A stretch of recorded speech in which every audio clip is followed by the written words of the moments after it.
মৃত্যু যখন চলে আসবে, মৃত্যু থেকে কোথাও পালাতে পারবে না। ওয়ালাউ কুনতুম ফি বুরুজিন মুশাইয়াদা, মৃত্যু যখন চলে আসবে, যেখানে পালাও না কেন, পাহাড়ের নিচে যদি তুমি লুকাও, তুমি যদি পানির নিচে লুকাও, তুমি যদি কোন গৃহের নিচে লুকাও, কোন প্রাসাদের নিচে লুকাও না কেন, আজরাইল এসে জান কবজ করে নিয়ে যাবে। কোন ক্ষমতার বাহাদুরি চলবে? চলবে? ক্ষমতার বাহাদুরি, টাকার বাহাদুরি, সম্পদের বাহাদুরি চলবে না। সেনাবাহিনী পাহারা দিবে, বডিগার্ড পাহারা দিবে, বডিগার্ড ঠিকই পাহারা দিবে, বডি পরে থাকবে, জান পাখিটা উড়ে চলে যাবে। ঠিক না? এজন্য চোখের পলকে আমি লাশ হয়ে যেতে পারি, আমি দুনিয়া থেকে চলে যেতে পারি, আমার এই সুন্দর শরীরের রূপটা চলে যেতে পারে। এজন্য যুবক ভাইয়েরা, অভদ্র হওয়া যাবে না। চোখেরই পলকে তুমি হতে পারো লাশ, চিরতরে বন্ধ হবে তোমারই নিঃশ্বাস। হবে এলাম তোমারই নাম মসজিদের মাইকে, হবে এলাম তোমারই নাম মসজিদের মাইকে। বাড়িওয়ালা নাই রে, বাড়ি নাই রে দুনিয়াতে, বাড়িওয়ালা নাই রে, বাড়ি নাই রে দুনিয়াতে। ঠিক না? বাড়িওয়ালার বাড়ি পরে থাকবে। এই যে আমার সাথে আমার স্যার সাথে আছেন, স্যার 5 তলা বাড়ি করেছে, একদিন স্যারের বাড়ি পরে থাকবে। বাড়িওয়ালা কিন্তু আর থাকবে? থাকবে? চিরজন্মের মতো থাকবে না। একদিন বাড়ি পরে থাকবে, মানুষগুলো বলবে জাহাঙ্গীর স্যারের বাসা। আহারে, সবসময় জাহাঙ্গীর স্যার ঘরে থাকতো, বাসায় আসলে নক দিলে জাহাঙ্গীর স্যারের হাসি মুখটা দেখতে পেতাম। আজকে জাহাঙ্গীর স্যার কত কষ্ট করে বাড়িটা করেছে, কিন্তু শেষ পর্যন্ত রুহটা বের হওয়ার সাথে সাথে, এই শীতের কনকনা ঠান্ডার সময়, এই শীতের কনকনা ঠান্ডার সময় আমরা কম্বল ছাড়া থাকতে পারি না। 2-4টা কম্বল লেগে যায়, আমরা তারপরেও আমাদের শীত লেগে যায়, আমরা থাকতে পারি না। এখনই যদি প্রাণ পাখিটা বের হয়ে যায়, আমার শরীর থেকে বের হয়ে যাওয়ার সাথে সাথে আমার ঠান্ডা মাটিতে শোয়া দিবে। শোয়া দেওয়ার পরে আমার শরীর থেকে সুন্দর সমস্ত জামা কাপড় খুলে ফেলবে। জামা কাপড় গুলো যদি সহজে খুলে না যায়, জামা কাপড় গুলো সবগুলো কেচি কেচি দিয়ে কেটে সমস্ত কিছু খুলে ফেলা হবে। আমাকে নেকেট অলঙ্গ অবস্থায় ওই ঠান্ডা ফ্লোরে মাটির শোয়া দেওয়া হবে। আস্তে আস্তে গ্রামবাসীদেরকে খবর দেওয়া হবে। সন্তানগুলো বলবে, আমার বাবা রাত এতটার সময় দুনিয়া থেকে চলে গিয়েছে, তাড়াতাড়ি জানাজার ব্যবস্থা করবে। সন্তানগুলো রাখবে না, গ্রামবাসী বারবার বলবে, লাশটা উপরে রেখো না, লাশটা দাফন দিয়ে দাও, তাড়াতাড়ি দাফন দিয়ে দাও। লাশটা উপরে রাখলে পচে যাবে, গন্ধ বের হয়ে যাবে। এভাবে করে আস্তে আস্তে বাড়িওয়ালাকে বাড়ি থেকে বিদায় করে পাশ বাগানে দাফন করে দিবে। দিবে না? দিবে না? দিবে। হারিয়ে যাবে একদিন আমি, রব নাই ভুবনে চিরদিন। ক্ষমা করে দিও তোমরা আমায়, ক্ষমা করে দিও তোমরা আমায়, ভুল করে থাকি যদি কোনদিন। হারিয়ে যাব একদিন আমি, রব নাই ভুবনে চিরদিন। ঠিক না? একদিন আমরা হারিয়ে যাব, একদিন আমার নাম কেউ মনে রাখবে না, আমার দাদার নাম, আমার নানার নাম যেভাবে মুছে গিয়েছে, একদিন আমার নাম মুছে যাবে, কেউ আমার নাম পর্যন্ত নেবে না। এই যে রব্বুল আলামিন বলছে, ওয়ালতানজুর নাফসুম মা কদ্দামাত লিগাদিন ওয়াত্তাকুল্লাহ। আল্লাহ বললেন, আমার সামনে কি আমল নামা পেশ করবা, কতটুকু আমল আছে, ওই আমলের মধ্যে যদি অভদ্রতা থাকে, মানুষের সাথে খারাপ আচরণ থাকে, মানুষকে কষ্ট দিলে আল্লাহ ক্ষমা করে না।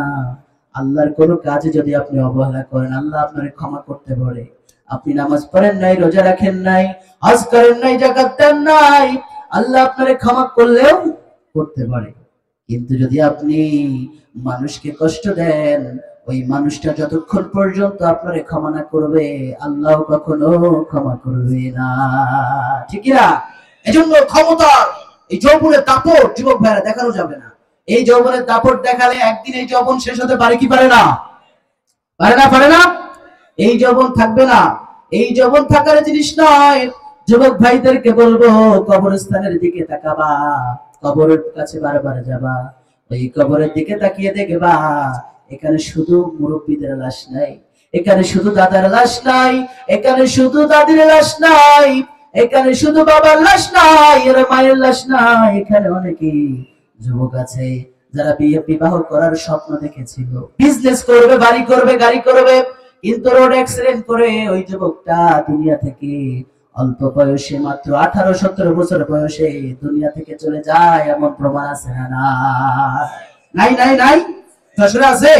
এই জন্য প্রিয় ভাইয়েরা, আমাদেরকে অভদ্র হওয়া যাবে না। রহমানের বান্দা যারা হবে এরা ভদ্র, এরা হবে বিনয়ী। করেন সুবহানাল্লাহ। ভদ্র হলে সম্মান বাড়িয়ে দিবেন কে? আরো জোরে বলেন কে? অমায়িক ব্যবহার যার মুখে আছে, পৃথিবী ঋণী হয় ঠিক তার কাছে। ব্যবহার জয় করে মানুষের মন, পরাজিত হয়ে যায় অশ্রুতখন। ঠিক না? আপনার একটা ব্যবহার আপনাকে ইতিহাস করে দিতে পারে। যে ছেলেটার ব্যবহার ভালো, সুন্দর আচরণ, মুরব্বীরা তাকে অনেক ভালোবাসে, সিনিয়র পার্সনরা তাকে অনেক ভালোবাসে, অনেক সম্মান করে, কিন্তু যে ছেলেটার ব্যবহার ভালো না, ওই ছেলেটাকে গ্রামের কেউ দেখতে পারে না। কথা বলে ঠিক কিনা? যুবক ভাইরা, গ্রামের মানুষের সাথে কখনো খারাপ আচরণ করবা না, গ্রামের মানুষের সাথে কখনো বাজে আচরণ করবা না, মুরব্বীদের সাথে কখনো ধমক দিয়ে কথা বলবা না। কারণ এই মুরব্বীরা হচ্ছে আমাদের জন্য ছায়া, এই মুরব্বীরা হচ্ছে আমাদের জন্য মায়া, এই মুরব্বীরা আমাদের পরামর্শদাতা। এরা যখন থাকবে না, গ্রামটা ফাঁকা ফাঁকা মনে রাখবে। একটা মুরব্বী যদি গ্রাম থেকে মারা যায়, গ্রামটা ফাঁকা ফাঁকা লেগে যায়। লাগে না? লাগে না? এই জন্য মুরব্বীদের কাছে দোয়া নিবা, পরামর্শ নিবা, সালাম দিবা। সালাম দিলে যিনি তোমার সম্মান বাড়াইয়া দিবেন তিনি কে? কথা বলে না তিনি কে? কিন্তু মুরব্বীদেরকেও একটু কি হতে হবে? বিনয়ী হতে হবে। অনেক মুরব্বী তো আছে যে উনি যা মনে করে, যেটা ঠিক মনে করে ওটাই ঠিক, আর ইয়াংরা যেটা ভালো মনে করে ওটা কখনোই ঠিকই না। এমন মুরব্বী নাই? আছে আছে। উনি যেটা ঠিক মনে করে, যে আমি যেটা বলবো ওটাই হবে। আর তোর বয়স কত?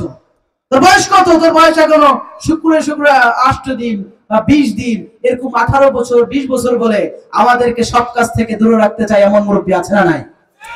আছে না নাই? মনে রাখতে হবে, আগামীর মসজিদ গুলোতে ইয়াংদেরকে মসজিদের সভাপতি বানাতে হবে, মসজিদের সেক্রেটারি ইয়াংদেরকে বানাতে হবে, মসজিদের ক্যাশিয়ার ইয়াংদেরকে বানাতে হবে। এরা যখন মসজিদের সভাপতি ক্যাশিয়ার হয়ে যাবে, ওই মসজিদের উন্নয়নমূলক কাজ করার পাশাপাশি তারা নিজেদেরকেও সংশোধন করবে, পুরো সমাজটাকে সে চেঞ্জ করতে পারবে। না ঠিক কিনা? যুবকরা সারা সমাজ চেঞ্জ হবে না, যুবকরা সারা চেঞ্জ হবে না। এই যুবকরাই আগামীর বাংলাদেশ, এই যুবকরাই পারে সমুদ্রের ঢেউকে থামিয়ে দিতে। এটা প্রমাণ আছে না নাই? কথা বলা আছে না নাই?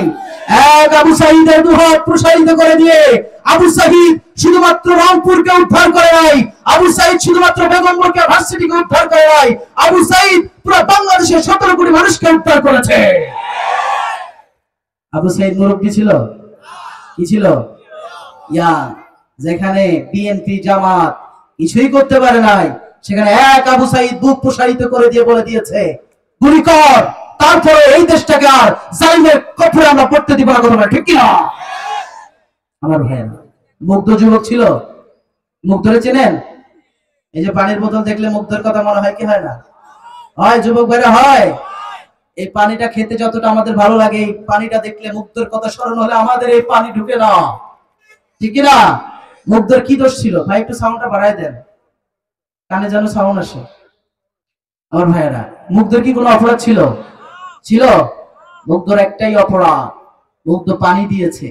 পানি দেওয়া হচ্ছে সবচাইতে বড় সদকা, আর এই সদকাটা পালন করতে যে মুগ্ধকে গুলি করে হত্যা করেছে। কথা বলেন ঠিক কিনা? আমার ভাইরা, যাই হোক, যেটা বলতে চাই, ভালো ব্যবহার করতে হবে, সুন্দর আচরণ করতে হবে। আমার ভাইরা, এই জন্য রব্বুল আলামিন বলছেন ওয়াইবাদুর রহমান, রহমানের আসল বান্দা তারা, আল্লাযীনা ইয়ামশুনা আলাল আরদি হাওনা, এরা যখন জমিনে চলাফেরা করবে নম্র ভদ্রভাবে এরা চলাফেরা করবে। সুবহানাল্লাহ। তাহলে রহমানের বান্দারা অহংকারী হয় না। আমাদের সমাজে অহংকার আছে না নাই? কথা বলেন না কেন? নাই? আছে আছে।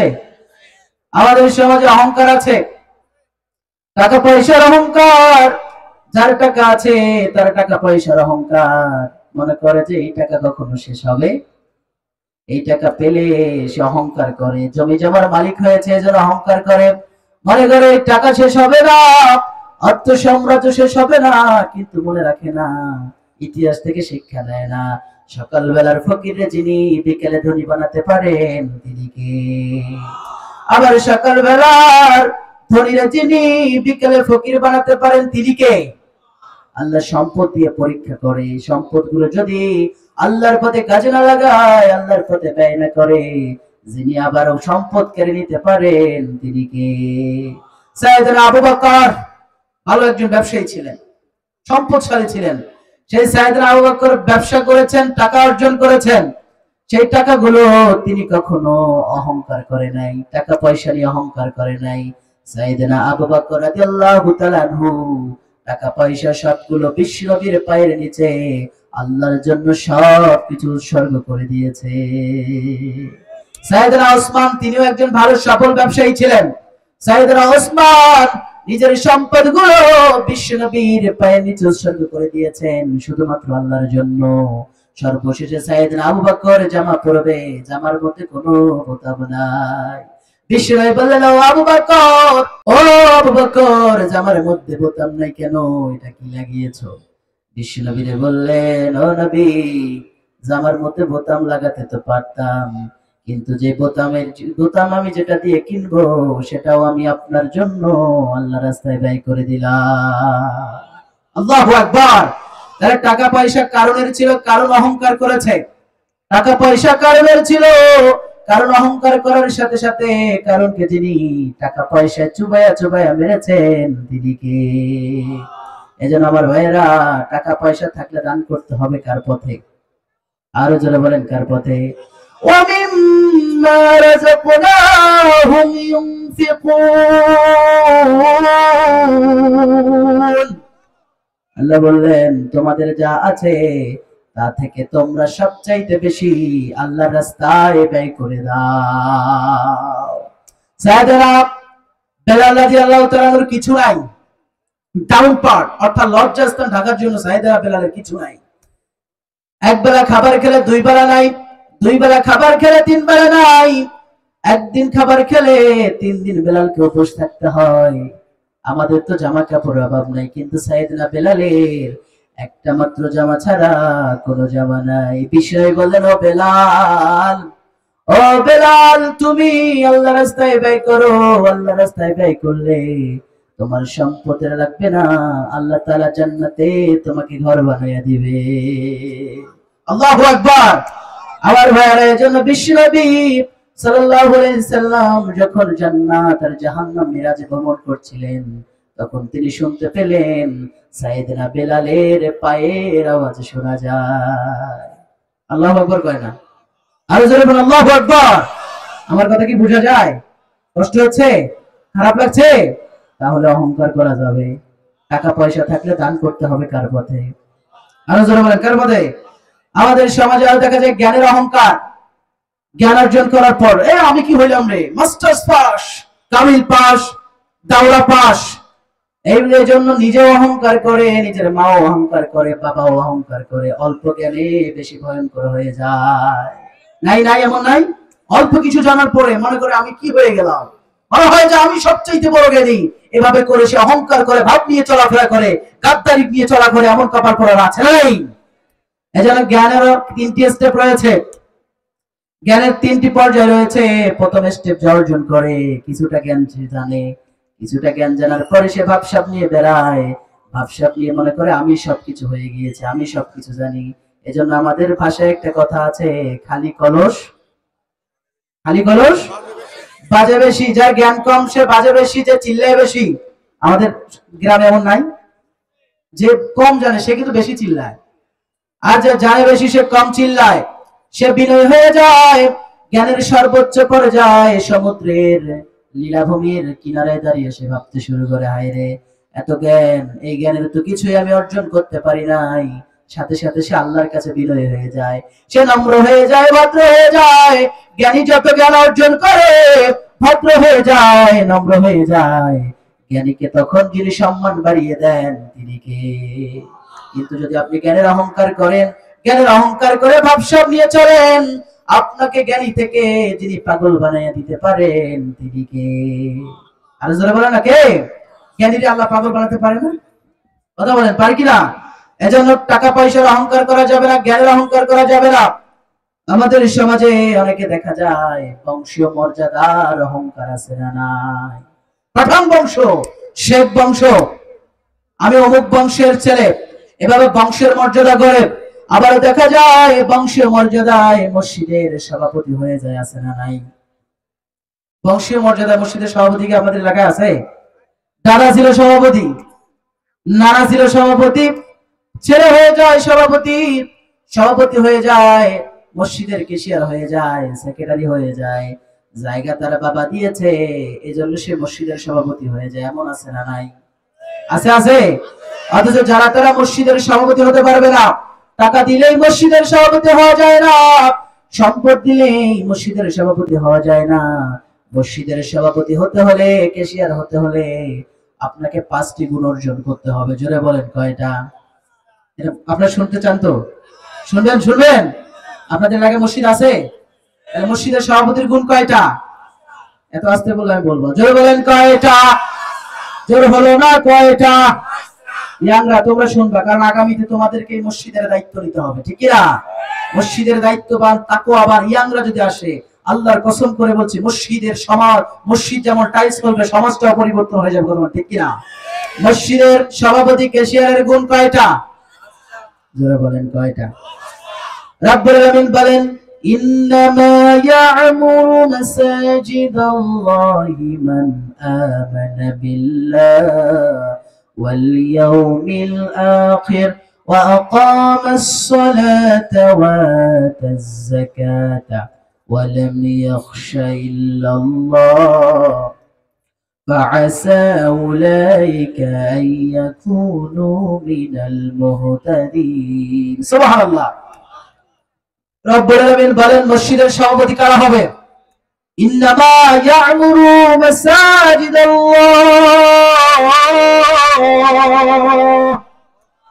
মসজিদের কেশিয়ার তারা হবে, মসজিদের সভাপতি তারা হবে, মসজিদের দায়িত্বশীল তারা হবে। 1 নাম্বার, মান আমানা বিল্লাহ, আল্লাহর প্রতি যারা ঈমান আনবে তারাই মসজিদের সভাপতি হয়ে যাবে। সুবহানাল্লাহ। ঈমান যার আছে সে মসজিদের সভাপতি হয়ে যাবে। এখন আপনার প্রশ্ন, হুজুর আমার সভাপতির বাবা মুসলমান, দাদা মুসলমান, 14 গোষ্ঠী মুসলমান, খালি মুখে মুখে ঈমান আনলে ঈমানদার হওয়া যায় না। ঈমান আনার পরে ঈমানের উপরে অবিচল থাকা দরকার, আছে না নাই? ঈমানের পথে অবিচল থেকে আমার মরণ যেন হয়, তোমারই কাছে মিনতি আমার, ও হামহিম দয়াময়। ঈমানের পথে অবিচল থেকে আমার মরণ যেন হয়। জোরে আমিন, আর জোরে আমিন। ঈমান আনতে হবে, মুখে মুখে নয়। ঈমান আনতে হলে আপনাকে পরিপূর্ণভাবে ঈমান আনতে হবে। ঈমানদার ব্যক্তি কখনো ফাহাশা কাজ করে না, অন্যায় কাজ করে না। তাহলে মসজিদের সভাপতির 1 নাম্বার কোয়ালিটি হলো সে মুমিন হতে হবে। তাকে মুমিন হতে হবে, মুসলমান হতে হবে। কোন মুশরিক, কোন কাফের, কোন বেদুইন মসজিদের সভাপতি হতে পারবে না, মসজিদের দায়িত্বশীল হতে পারবে না, মসজিদের সভাপতি সদস্য হতে পারবে না। তাকে ঈমানদার হতে হবে। 2 নাম্বার, মসজিদের সভাপতির গুণ হচ্ছে ওয়াল ইয়াউমিল আখির, তার আখিরাতের বিশ্বাসী হবে। কিসের বিশ্বাসী হবে? আখিরাতের বিশ্বাসী হবে। আখিরাতের বিশ্বাস যদি কোনো মুমিনের থাকে, সে কখনো নামাজ কাজা করতে পারে? কথা বলেন, পারে? কারণ সে মনে করবে আল্লাহর কাছে জবাব দিতে হবে। যখন আল্লাহ তাআলা আমারে বলবে ইকরা কিতাবাকা কাফা বিনাফসিকাল ইয়াওমা আলাইকাল হাসিবা, এ বান্দা আজকে পাঠ কর, তোরা বললাম তুই পাঠ কর, কি করেছিস? ভালো কাজ করেছিস না মন্দ কাজ করেছিস? অন্যায় কাজ করেছিস না জুলুম করেছিস? মানুষের নামে মিথ্যা মামলা দিয়েছিস, জিনা করেছিস, ব্যভিচার করেছিস? আল্লাহর কাছে সমস্ত কিছু হিসাব দিতে হবে কি হবে না? ওয়াল ইয়াউমিল আখির, আখিরাতের বিশ্বাস কোন যদি মানুষের থাকে সে কখনো অন্যায় কাজ করতে পারে না। কথা বলেন ঠিক কি না? আখিরাতের বিশ্বাস থাকলে কেউ ওজনে কম দিতে পারে না। আখিরাতের বিশ্বাস থাকলে মানুষের জমি আত্মসাৎ করতে পারে না। আখিরাতের বিশ্বাস থাকলে অন্যায় জুলুম করতে পারে না। এইজন্য রব্বুল আলামিন বলেন মসজিদের কমিটির 2 নাম্বার কোয়ালিটি হচ্ছে মসজিদের কমিটিদের ঈমান আনতে হবে কার উপরে, আখিরাতের বিশ্বাস অর্জন করা দরকার আছে না নাই? মসজিদ কমিটির 3 নাম্বার আলামত ওয়া আকামাস সালাহ।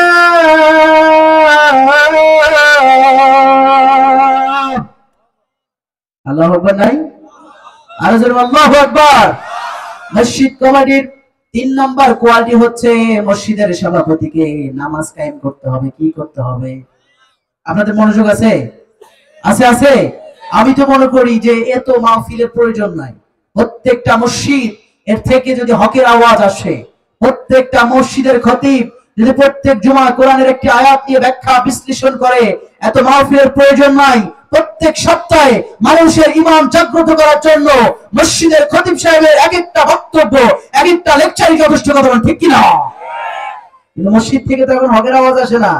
17 বছরে আমরা দেখেছি মসজিদের মেম্বার গুলো থেকে যখনই হকের আওয়াজ আসতো, ক্ষমতাসীন দলের অনেক উগ্রবাদী লোকেরা, মসজিদের সভাপতিরা, মসজিদের কেশিয়াররা, মসজিদের সেক্রেটারিরা, মসজিদের খতিব ইমামদেরকে মসজিদ থেকে বের করে দিয়েছে। কথা আমার ঠিক কিনা?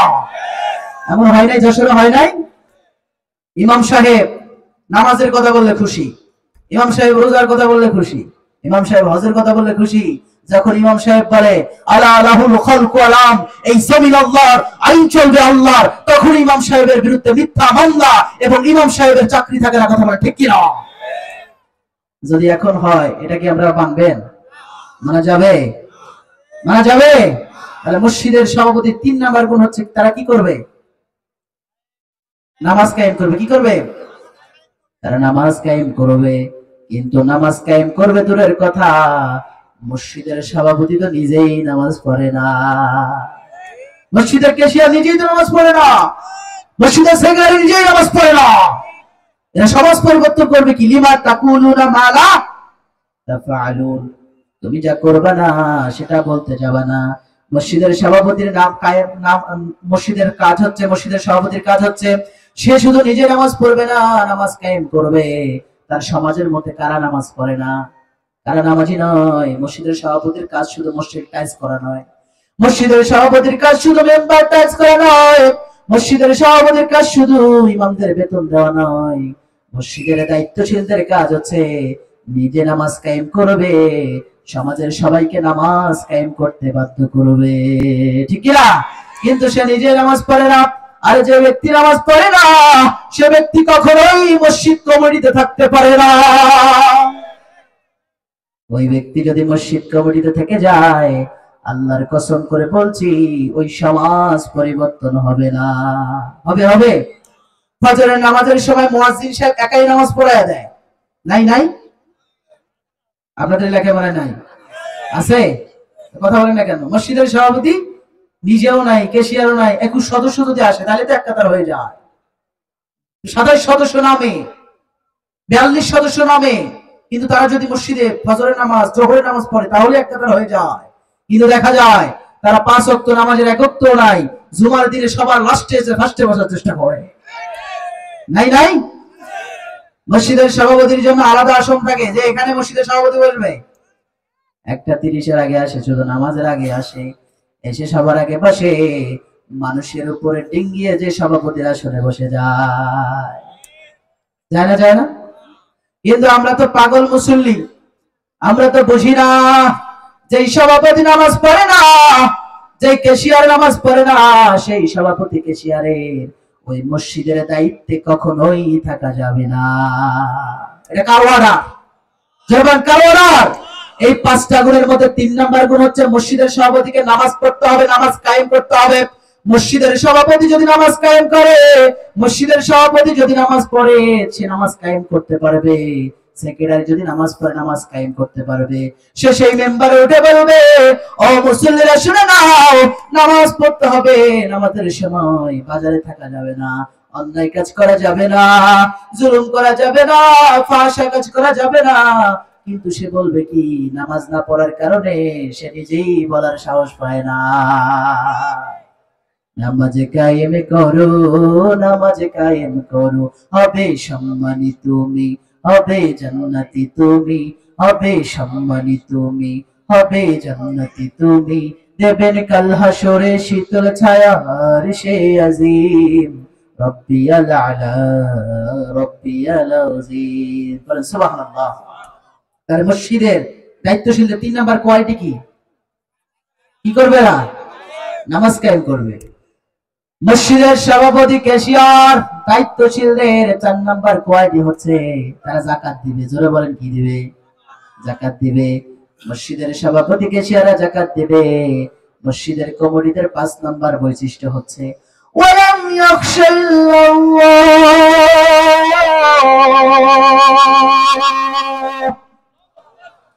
মসজিদের সভাপতির 5 নাম্বার বৈশিষ্ট্য হচ্ছে মসজিদের সভাপতিরা আল্লাহ ছাড়া কাউরে ভয় পাবে না। পাবে?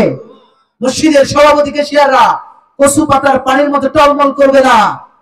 কচু পাতার পানি যেদিকে ওদিকে তারা যাবে না। মনে করেন যে কচুর পাতার পানি কি স্থির থাকে? যেদিকে কাইত হয় সেদিকে চলে যায়। কথা বলেন ঠিক কিনা? বৃষ্টি যেদিকে ছাতা সেদিকে ধরবে না। মসজিদের সভাপতি, ক্যাশিয়াররা বলবে, ও খতিব সাহেব, যদি বাংলাদেশে কোনো আলেমকে নিয়ে ষড়যন্ত্র করা হয়, আপনার বয়ানে কখনো আলেমদের বিরুদ্ধাচরণ হবে না, পক্ষে কথা চলবে। ও সব খতিব সাহেবকে বলে দিবে, যদি ইসলামের বিরুদ্ধে কোনো কথা চলে, আপনি আপনার দীপ্ত কণ্ঠে আপনি প্রতিবাদ করবেন। যদি ভারতের কোনো আধিপত্য বাংলার জমিনে কায়েম করতে না হয়, আপনার দীপ্ত কণ্ঠে আপনি প্রতিবাদ করবেন। আর ওই প্রতিবাদ করতে গিয়ে যদি জীবন দিতে হয়, আমি সভাপতি জীবন দিব, ক্যাশিয়ার জীবন দেবে, সেক্রেটারি জীবন দেবে, তারপরেও এই মসজিদে হকের আওয়াজ বন্ধ হবে না। কথা বলেন ঠিক কিনা? কিন্তু যদি দেখা যাচ্ছে আমি মসজিদের মেম্বারে যখন আমরা ভারতের আধিপত্যের বিরুদ্ধে কথা বলি, ভারতের যে হিন্দুস্তান সংগঠন, উগ্র সংগঠন ইসকনের বিরুদ্ধে কথা বলি, তখন এক শ্রেণীর কোরআনগারেরা আমাদেরকে বলে আমরা নাকি পাকিস্তানের দালাল। বলে না? আমার বুঝে আসে না। আমরা কথা বলি ভারতের বিরুদ্ধে, আমরা কথা বলি উগ্র সংগঠনের বিরুদ্ধে, আমরা কথা বলি চট্টগ্রামে আমার ভাইকে জবাই করে হত্যা করা হয়েছে, এজন্য আমরা ইসকনের বিরুদ্ধে কথা বলি। এজন্য যদি আমাদের বিরুদ্ধে যদি বাধা আসে, মনে রাখতে হবে এরা কখনো মুসলমানদের সন্তান হতে পারে না, এরা শাহজালালের উত্তরসূরি হতে পারে না, এরা হচ্ছে গৌরগোবিন্দের উত্তরসূরি। ঠিক না? আমার এই বাংলাদেশে মুসলমানের সন্তানকে হত্যা করবে। বাংলাদেশ কত? 90% মুসলমানের দেশ। 92%। কত? 92% মুসলমানদের দেশ। এই বাংলাদেশে এক মুসলমান ভাইকে হত্যা করেছে। আপনার যদি শরীরে আগুন না জ্বলে, মনে রাখতে হবে আপনার রক্ত পরীক্ষা করে দেখেন, আপনার রক্তের মধ্যে আব্দুল্লাহ ইবনে উবাই রক্ত প্রবাহিত আছে। আপনার রক্তের মধ্যে গৌরগোবিন্দ রক্ত প্রবাহিত আছে। এই রক্ত যদি ঠিক থাকতো তাহলে অবশ্যই আপনি আপনার জায়গা থেকে প্রতিবাদ করতেন। কথা বলেন ঠিক কিনা আমার ভাইরা? যেটা বলতে চাই, ওয়ালাম ইয়াখশা ইল্লাল্লাহ, মসজিদের সভাপতি, ক্যাশিয়াররা আল্লাহ ছাড়া কাউরে ভয় করবে? কথা বলেন, ভয় করবে? কিন্তু তারা ভয় তো দূরের কথা, তারা তো নিজেরাই যখন খতিব সাহেব সুদের বিরুদ্ধে কথা বলে, দেখা যায় অনেক মসজিদের সভাপতি, ক্যাশিয়ার নিজেরাই সুদ খায়। কথা বলেন ঠিক কিনা? খায় না? খাওয়ার কারণে তারা মসজিদের দায়িত্বশীল হওয়ার পরে এরা আমাদের খতিব সাহেব মুসল্লিদেরকে বের করে দেয়। কথা বলেন ঠিক কিনা? কিন্তু মনে রাখতে হবে 2024 সালের আগের বাংলাদেশ আর 2024 সালের 5 আগস্টের পরে বাংলাদেশ এক নয়। এখন যদি কোনো আলেমদেরকে বিনা কারণে মসজিদ থেকে বাদ দেওয়া হয়, মুসল্লিরা আর বসে থাকবে না, মুসল্লিরা এর জন্য প্রতিবাদ করবে। প্রয়োজনে সভাপতিকে বের করে দেওয়া হবে, ক্যাশিয়ারকে বের করে দেওয়া হবে, তারপর বাংলাদেশের মুসলমানরা আলেমদের অপমান সহ্য করবে না। আমার ভাইরা প্রতিবাদ করবেন তো ইনশাআল্লাহ। তাহলে মসজিদের কমিটির কয়টি বৈশিষ্ট্য? 1 নম্বরে কি? ঈমান আনতে হবে। কি আনতে হবে? 2 নম্বরে আখিরাতের বিশ্বাসী হবে। 3 নম্বরে সালাত কায়েম করবে। 4 নম্বরে যাকাত দিবে। 5 নম্বরে আল্লাহ ছাড়া কাউকে ভয় করবে না। এই 5টা কাজ, এই 5টি বৈশিষ্ট্য যদি আপনার মসজিদের কমিটি, সেক্রেটারি এদের মাঝে কারো না থাকে, এদের মসজিদে থাকার কোনো যোগ্যতা, কথা বলেন যোগ্যতা আর এনারা যদি আপনার মসজিদে থাকে কিয়ামত পর্যন্ত, ওই মসজিদ কখনো আদর্শ সমাজে পরিণত হবে? কথা বলেন, হবে? আমার ভাইয়েরা, তাহলে বলেন বংশীয় মর্যাদার অহংকার করা যাবে? যাবে না। আমরা হতে হবে ভদ্র, নম্র, বিনয়ী হতে হবে, কোনো অহংকার